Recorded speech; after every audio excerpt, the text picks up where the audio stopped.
Stove వెలిగించుకుని pan పెట్టుకుని mustard oil వేసుకుని ఆనియన్ క్యాప్సికమ్ వేసుకొని ఒక 2 మినిట్స్ ఫ్రై చేసుకోవాలి.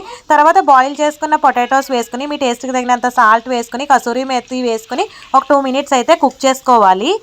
కుక్ అయిన పొటాటో మిక్స్చర్ని ఒక ప్లేట్లోకి అయితే ట్రాన్స్ఫర్ చేసుకోవాలి. సేమ్ అదే ప్యాన్లోకి మళ్ళీ మస్టర్డ్ ఆయిల్ వేసుకొని ఆయిల్ హీట్ అయ్యాక ఉల్లిపాయ అలాగే పచ్చిమిరపకాయ వేసుకోవాలి. జీలకర్ర అల్లం వెల్లుల్లి పేస్ట్ వేసుకొని ఒకసారి మిక్స్ చేసుకోవాలి.